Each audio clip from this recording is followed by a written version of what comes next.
What I need to do next is bolt this back up, but a while ago I bought this little PVC where the inside diameter of the PVC is the same as the outside diameter of this bolt here, because before when I had this fuse holder bolted up, if I actually tightened it, it just started bending it out of place.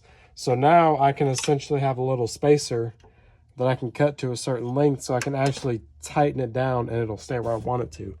So I have another threaded insert somewhere back here, just like this. So I got this hole and then there's a hole behind these wires. So I need to kind of mock it back up and then take some measurements and see exactly how long I need this to be. But let me go ahead and do that, cut a couple pieces and get this bolted up all nice and flush and tight. And then we will see where we can go from there. All right, so I got my fuse holder bolted in. You can see I have this little thin PVC pipe right here to act as a little spacer. So the bolt is actually tight and the fuse holder does not move. It's very solid. And I have that one as well as another one kind of behind these wires. You can't really see. It goes in between all that back there. But got 2 screws in there, hold that in. I'm pretty confident with it, especially once all the other wires are in, it's not gonna move. So the next step is going to be to put these speakers in. I want to go ahead and get them thrown in here just to help clear out all the space. I have all this equipment and stuff, so the more I can put in my car, the easier it is to kind of work around. So I've got my 8, got my 2 6.5s. I've got some 1/8 inch thick foam with adhesive on one side that's going to go on the speakers so they seal properly. Got wire strippers, got my wire ferrule crimper. So what this does is before I put the wire in the speaker, I'm going to slide these on, crimp them onto the wire so they never fray. Makes the install a little bit cleaner. And I got some screws. These are the screws for the 8 inch adapter. These are just some screws I got on Amazon with a little safety bit, so they're a little harder to take out, but I don't know. I just wanted some stainless pan heads and I figured I'd go ahead and get something a little different. So way I'm going to install them, because some of these screws back here with the glass is going to be really hard to get to. So my plan is to put the bit in this little piece right here, and this piece goes into my electric ratchet wrench. So if I pull this down, these pieces come out. So I got 3/8 drive. The other side of this is 1/4 inch drive, and then this one is 1/2 inch, as well as, you know, like a 1/4 inch bit for a drill. So it's pretty convenient. I think that should be shallow enough to where I can fit it back here in this tight spot and still be able to put all the screws in. And then just in case this doesn't reach, I can put the bit on this little 1/4 inch drive ratchet wrench, and I can do it like that. So I'm gonna go ahead and get foam on these speakers, get them all ready, kind of wipe down, get it clean a little bit, and I'll go ahead and prep my wires, put the ferrules on, and get the speakers bolted in.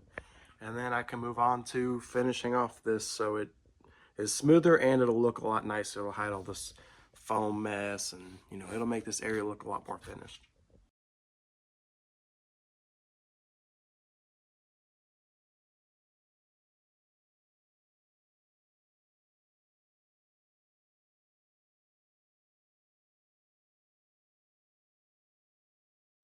All right, so I've got the 8 in here, screwed in, wired up. I can tell it's sealed good because when I push on it, the speaker doesn't really want to move. It's kind of tight.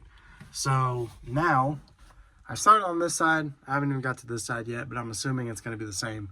So I had a little bit of problems with the ferrules, mainly the plastic piece. It was causing the whole piece right here to stick out from the speaker too much, and it was interfering with the bucket. So I already did one of these.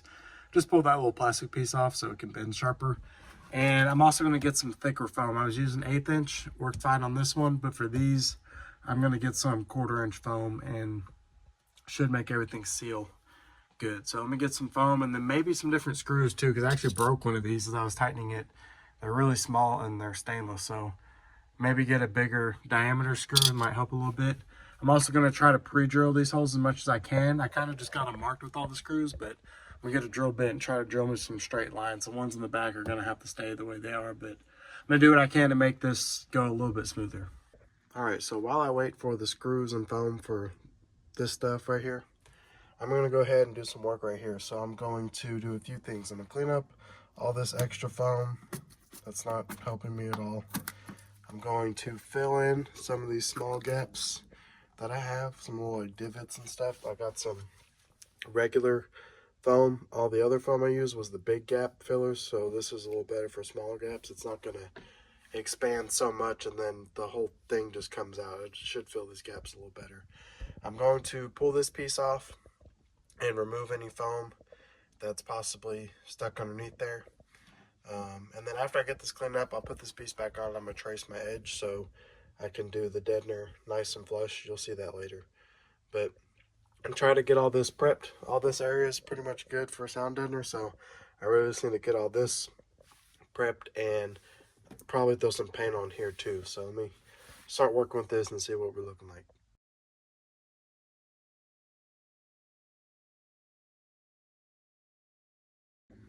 Alright, so while the foam dries in here, I'm going to clean these up and throw some paint on them. I just need to hit them with the wire brush, get off any little pieces of foam, and I'm just going to paint them. I just got some Rust-Oleum gloss black paint. This is the same stuff I used on the brackets on the trunk. So I don't need to do this. You're not going to see any of this, but it's just, you know, I'm going to go ahead and take the extra 10 minutes to make my car a little bit nicer. So let me get this knocked out real quick.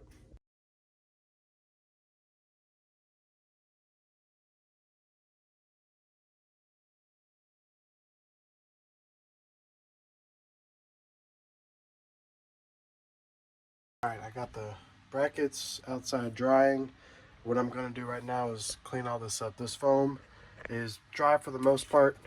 Should be able to pick these off without making a mess. I'm going to vacuum all this up. I'm going to vacuum this out. Just go ahead and clean it a little bit. And I'll get off as much of this little remainder foam as I can. It's really not going to matter, but try to get that cleaned up as best as possible. And go ahead and start laying some sound deadener and see if we can get this all nice and smooth.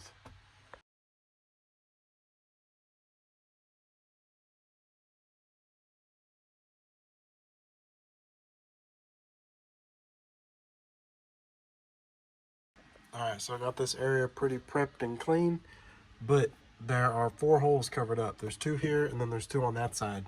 So what I'm going to do is go ahead and put the baffle on, line it up with the holes that I have, and then I can poke these through.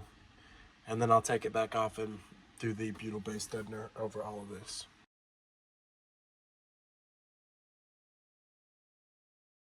Alright, so I got the top done, got the sides done. On the sides, I went a little farther out than I needed to, but I was just making it easy, and I got a sheet, cut it down the middle, and it worked out to where I could wrap it around on the inside and then have a little bit of extra, and it's not hurting anything. The baffle stops around here, so all this was unnecessary, but like I said, it can't hurt, and it made it easy to just cut the sheet down the middle. So now I need to do the bottom. I think I'm going to do the same thing, cut a sheet long ways, and then start from this seam right here, and then just work my way forward, and however far that gets me is however far it gets me, but I only need to go to about here. So let me get that knocked out, and then this, I'm not sure exactly what I want to do with this, if I want to do sound deadener here, or put some thicker foam or something so it seals, because this just goes outside, and this will be in the more pressurized side of my cabin, being in my trunk. You know, the baffle will be here, so on this area there's going to be a lot of pressure, and if I have a big leak, I'm going to be losing a lot, so I'll make sure to get that sealed up however I end up doing it. But for now, let me do the sound deadener, and then when it comes time to put this back on, I'll see how it's going to work out for me. So I got my pieces here, and I think that for how little amount of prep and work it took, I pretty much just sprayed these. I spent maybe about 5 minutes just cleaning them with the wire brush and some acetone. But they turned out pretty good, a lot better than how they were. So the next thing I'm going to do is put the baffle in so I can get all these holes poked back through. So I have 4 holes on the bottom that aren't covered yet.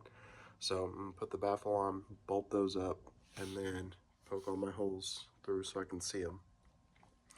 Then what I'm going to do is put this piece on,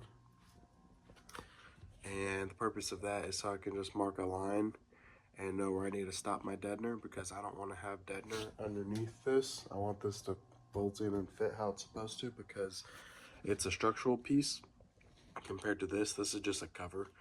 to keep it protected. So I'm not worried about that. But the piece that goes across right here needs to be strong. So I don't want to put sound deadener in between. I want it to be just the way it was. And then I'll probably go on top of it with sound deadener. So for now, I'm gonna get my holes poked through, get this piece mocked up, and then I'm gonna take it off and go ahead and do my sound deadener at the bottom.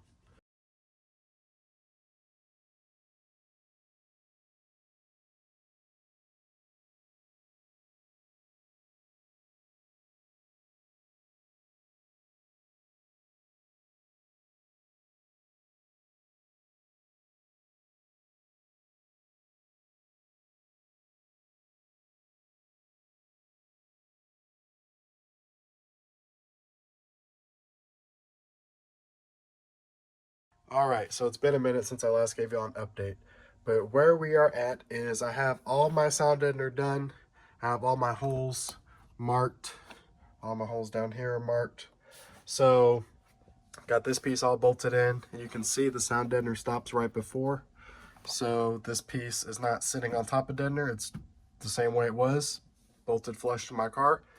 This piece, I put some 1/8 inch thick foam, the same foam that I used on this speaker. I put some foam all the way around it, screwed it in, and then I added 5 extra screws. I got 3 right here, and then 1 here and 1 here to help hold this down and prevent air from leaking through that gap to outside my car, so I keep the pressure inside. And then I went ahead and I put the speaker in just to mark the holes. So I just put it in there, just put all the screws in like halfway just to mark the holes. And I bought an angle drill. It's not gonna be here until tomorrow, but I got an angle drill because with this, if I want to pre-drill my holes, all I can use is a drill bit with a hex drive. So it's going to stick out quite a bit, and it's not going to fit in those back 3 holes, probably in those back 5 holes. But anyway, got an angle drill so I can use a regular bit and slide it farther into the tool, so I can just have like 1 inch stick out, and the whole thing will be like this big compared to this plus the bit, and it's really big.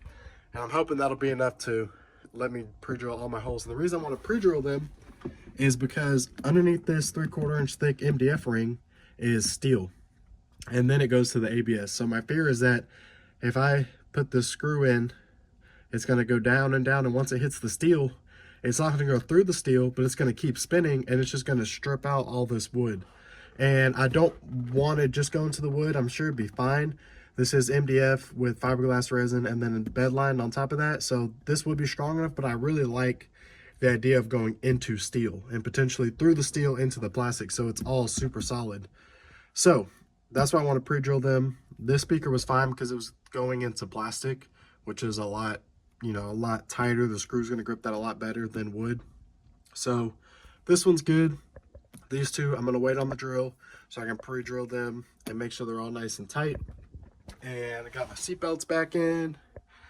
There's a couple of things I need to button up still, like this needs to get mounted back. There's a hole somewhere around here, so I need to look at my videos and figure out exactly where the hole is at. And then same with these, there's some holes I need to find so these can snap back into place.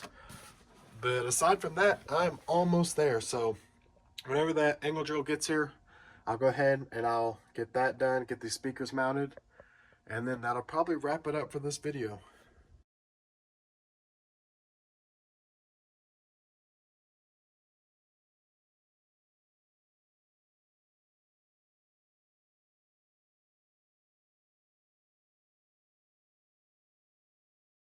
Alright, so in case y'all were wondering why I pulled this out and was messing with it, it had a small leak. Whenever I pushed it down, I heard some air coming out. I couldn't tell where it was coming from. So I went ahead and I just pulled it out, swapped the foam from 1/8 inch to 1/4 inch, screwed it back in, and it was still leaking. So I was listening and I realized that the sound was coming from underneath, and it's simply leaking through the little plug right there. So not a big deal. Whenever I plug it in, it'll fix that because the air is leaking through the plug, not around it. But so this is good. Got my 2 6.5s in. They each have 8 number 10 by 1 inch stainless screws with the safety Torx head on them. That worked out good. It squeezed the speaker down, squeezed some foam out the side. They're all wired up. Got the plugs on the bottom, so whenever the time comes, I don't have to mess with them. Got some foam over here in the corners to help prevent any other leaks and rattles or anything. Got my butyl base deadener all the way around this surface. So when it comes time to mount the baffle, I have a nice, smooth, flat, somewhat soft surface, so it'll seal a little better. There's going to be foam on here too, but figured, you know, it'd be better to have a little more squish, not just rely on the foam. I got all my screws in here, all my bolts. So whenever the time comes, they're already here. I don't have to go looking for them. Got my stuff painted. This is all looking good. This is all sealed up right here. There's foam underneath here with extra screws, so I shouldn't be leaking any air. Whenever I'm done, I'm gonna have to do something about this. There's a gap right here, and then it comes out under here. So I don't really want to fill it with foam because it's kind of a pain, you know, if I have to take this apart. So I'll probably wait till I'm done and then maybe just put like a couple pieces of sound deadener over that to seal that off. But I got my seat mounts bolted back in, all painted, no more rust. So as far as this area, the front of the trunk, the back of the cabin, the trunk deck, this area is done as far as prep goes. So the next step here would be to bolt on the baffle and start mounting speakers and stuff like that. But I need to hold off on that because I still need to wire some of this up, and it's going to be a lot easier to get to it with this being accessible rather than me putting something here that just has a bunch of holes in it. So I'm going to hold off on this till the wiring's done. I was hoping that by the time I was done with this video, Sky High would have my wire back in stock and I could have it on the way, because that was the rest of my 0 gauge, but they still don't have it in stock. So I was thinking, all right, you know, cool, let me get some 4 gauge and I can wire up some of the smaller amps and maybe hook up, you know, these two 6.5s or something. They don't have that either. So I'm still at a standstill as far as wiring goes.